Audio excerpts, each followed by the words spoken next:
देखो बच्चों, आज हम डिस्कस करेंगे जेई मेन की वो पीआरक्यूज जो लॉजिकली रॉन्ग थे, उनका आंसर नहीं आता है लेकिन उनका आंसर लाया गया है। तो देखिए कि उनका आंसर किस तरीके से लाया गया है।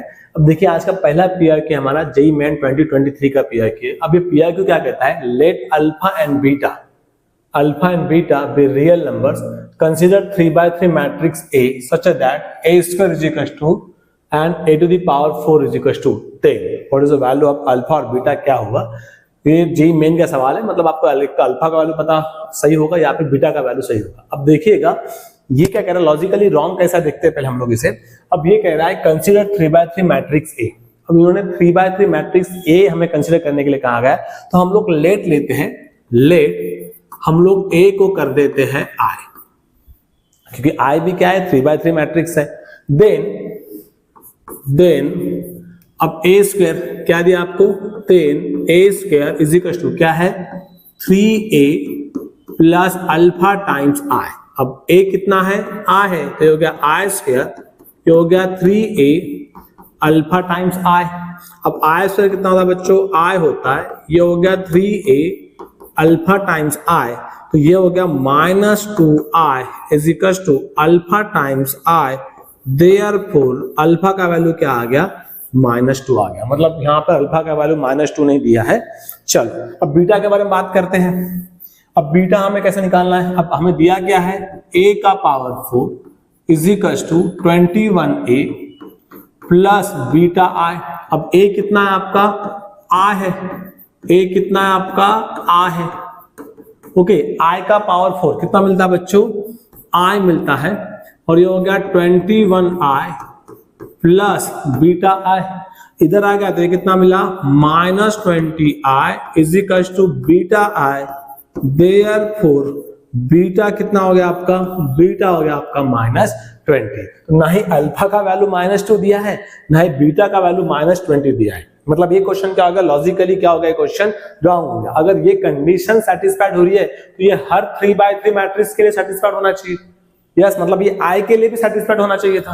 लेकिन ये अगर हमने A का वैल्यू, A मैट्रिक्स अगर हमने आइडेंटिटी मैट्रिक्स कंसीडर किया तो ये सेटिस्फाइड ही नहीं हो रहा है। इसका मतलब क्या है कि ये क्वेश्चन हमारा लॉजिकली रॉन्ग है। ओके, चलिए देखते हैं इसका आंसर इन्होंने किस तरीके से निकाला है। अब देखो इसका आंसर इन्होंने निकाला है बच्चों, हमें दिया क्या क्या है गिवन, हमें गिवन दिया है A का power 2 3A plus alpha I।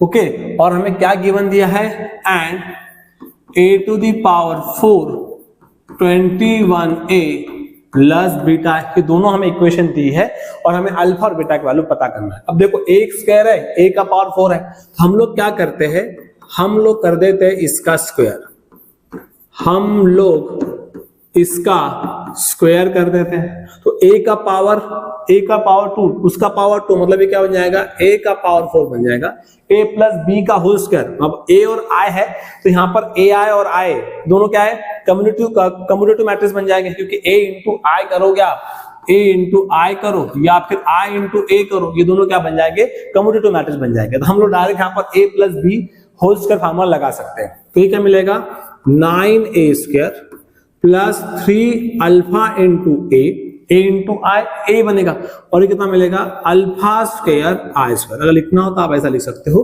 Okay, therefore अब देखो A टू दी पावर 4 9, अब A स्क्वायर कितना आपका, A स्क्वायर आपका 3A प्लस अल्फा I, ये कितना मिलेगा 6 alpha A plus alpha square, और I कितना मिलेगा, I स्क्वायर I मिलेगा।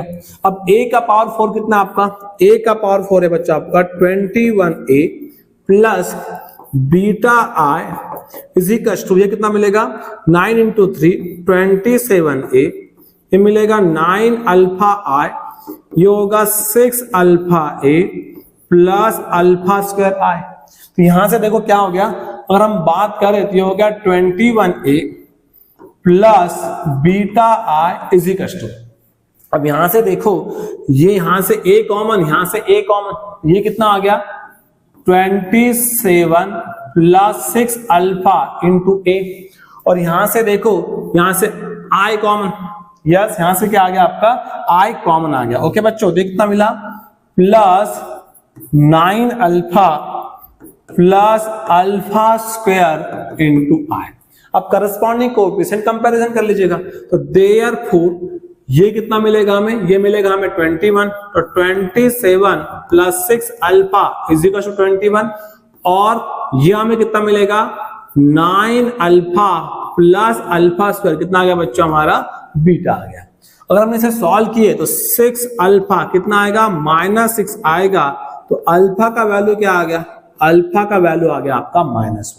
और अल्फा -1 आ गया और हमने यहाँ पे पुट कर दिया तो कितना मिलेगा 9 इंटू -1 प्लस -1 का whole square is equal to beta. तो ये कितना मिला -9 plus 1 is equal to beta. तो बीटा का वैल्यू क्या आ गया बच्चों यहाँ पर -8 आ गया। ओके, तो आपका ऑप्शन क्या मिला यहाँ पर, आपका ऑप्शन डी मिला, लेकिन लॉजिकली ये क्वेश्चन रॉन्ग है। ओके, तो मुझे कमेंट बॉक्स में बताना कि इस क्वेश्चन के बोनस मार्क्स मिलने चाहिए थे या नहीं मिलने चाहिए थे। ओके, चलिए और एक सवाल देखते हैं बच्चों। अब एक सवाल देखो, चलिए एडवांस का सवाल है। अब देखो इस सवाल के लिए अगर हम बात करेंगे तो इस सवाल को क्या कह रहा है, इस सवाल के लिए मुझे एक प्रॉपर्टी पता होना चाहिए, प्रॉपर्टी। अब देखो क्या कह रहा है, a M and N be a 3x3 non singular skew symmetric matrix. Yes, लेकिन प्रॉपर्टी क्या कहता है, अगर ए स्क्यू सिमेट्रिक मैट्रिक्स है और जिनका ऑर्डर ऑड है, मतलब ऑर्डर कौन सा होना चाहिए 3, 1, 3, 5, 7, वो मैट्रिक्स कैसे बनेंगे, वो मैट्रिक्स सिंगुलर बनेंगे। लेकिन यहां पर यम और एन कैसे मैट्रिक्स है, स्क्यू सिमेट्रिक मैट्रिक्स है। अगर यम और एन स्क्यू सिमेट्रिक मैट्रिक्स है तो वो मैट्रिक्स कैसे होने चाहिए, वो मैट्रिक्स सिंगुलर होने चाहिए, लेकिन उन्होंने क्या दिया, वो मैट्रिक्स नॉन सिंगुलर दिया है। इसका मतलब ये क्वेश्चन क्या हो गया, ये क्वेश्चन रॉन्ग क्वेश्चन हो गया। ओके, तो इस क्वेश्चन के बोनस मार्क्स आपको मिलने चाहिए, लेकिन देखिएगा इसका आंसर किस तरीके से निकाला गया है। देखो बच्चों, देखो इसका आंसर किस तरीके से निकाला गया है, M and N be a non-singular skew symmetric matrix। अगर M और N skew symmetric matrix है तो therefore M transpose is equal to क्या मिलेगा -M, और N transpose is equal to कितना मिलेगा -M। क्लियर, ये हमें गिवन दिया है, और साथ में क्या दिया है, ये दोनों मैट्रिक्स क्या है, ये दोनों मैट्रिक्स कम्यूटेटिव मैट्रिक्स है। ये तीन इंफॉर्मेशन हमें यहां पर दी है। ओके, यम स्क्यू सिमेट्रिक मैट्रिक्स है, एन स्क्यू सिमेट्रिक मैट्रिक्स है, और दोनों मैट्रिक्स कैसे है, कम्यूटेटिव है। तो इस मैट्रिक्स मल्टीप्लिकेशन का फाइनल आंसर क्या आएगा, ये हमें बताना है। अब देखो हमें क्या दिया है, M square N square M transpose N इसका whole power -1 into M N inverse इसका ट्रांसपोज। ओके बच्चों, और इसका इस मैट्रिक्स मल्टीप्लिकेशन का हमें आंसर बताना है। अब देखिएगा, अगर हम यहां पे ट्रांसपोज लगाते हैं, अगर हम यहां पर ट्रांसपोज लगाते हैं, यस सॉरी इनवर्स लगाते हैं, तो रिवर्स ऑर्डर जाएगा। तो रिवर्स ऑर्डर में क्या जाएगा, ये बनेगा एन इनवर्स, और ये कितना बनेगा एम ट्रांसपोज का इनवर्स। ओके, और अगर हम यहां पर ट्रांसपोज लगाते हैं तो ये भी रिवर्स ऑर्डर में जाएगा। तो ये क्या मिलेगा, एन इनवर्स का ट्रांसपोज, और ये मिला एम ट्रांसपोज। क्लियर। अब आगे देखो, आगे क्या बनेगा बच्चों, आगे देखिएगा, ये हो गया एम स्क्वायर, यस इस एन स्क्वायर को हम एन इंटू एन लिखे, यस, और ये हो गया आपका एन इनवर्स। अब एम ट्रांसपोज कितना है, -m है, ये कितना आपका, ये आपका -m इसका। अब ये जो है एन इनवर्स, तो इसे हम लोग इस तरीके से लिख सकते हैं by according to properties of inverse of transpose. और एम ट्रांसपोज कितना है, एम ट्रांसपोज है आपका -m। अब देखिएगा, अगर हम बात करेंगे तो ये कितना मिलेगा, ये जो है ये कितना आएगा, ये आई आएगा, यस, तो ये कितना हो गया M square into N into I, ये माइनस बाहर निकल गया, तो ये कितना मिला -m inverse. Okay, N transpose कितना आपका, एन ट्रांसपोज है आपका -n, यस, क्योंकि एन क्या है आपका स्क्यू सिमेट्रिक मैट्रिक्स है, और ये आ गया आपका माइनस। ओके, अब देखो ये माइनस ये माइनस ये माइनस, तो ये कितना हो गया, ये माइनस आ गया, और ये आ गया आपका एम स्क्वायर। अब यहां से देखो, ये हो गया एन, ये हो गया एम इनवर्स, ये हो गया एन, और ये आ गया आपका एन। क्लियर। अब देखिएगा, अगर हम आगे बात करें तो ये जो मैट्रिक्स है ये मैट्रिक्स कम्यूटेटिव मैट्रिक्स है, तो nm के जगह हम क्या लिख सकते हैं, ये बनेगा minus M square N M inverse, nm के जगह हम लोग एम एन लिख सकते हैं, क्या लिख सकते हैं nm के जगह हम लोग एम एन लिख सकते हैं। Okay, no no no no, ये एम इनवर्स आ गया, ठीक है। ओके, तो अब यहां पे देखो अभी क्या कर सकते हैं हम लोग, ये नहीं बनेगा, अभी क्या कर सकते हैं यहां पर अब देखो और एक बनता है यहां पर इज इक्वल टू क्या आ गया, इस एम स्क्वायर का हम लोग एम इंटू एम लिखे, इस एम स्क्वायर का हम लोग एम इंटू एम लिखेंगे, ये हो गया आपका एन, यह आ गया आपका एम स्क्वायर, यह आ गया आपका N sorry M inverse N inverse, और यह आ गया आपका एन।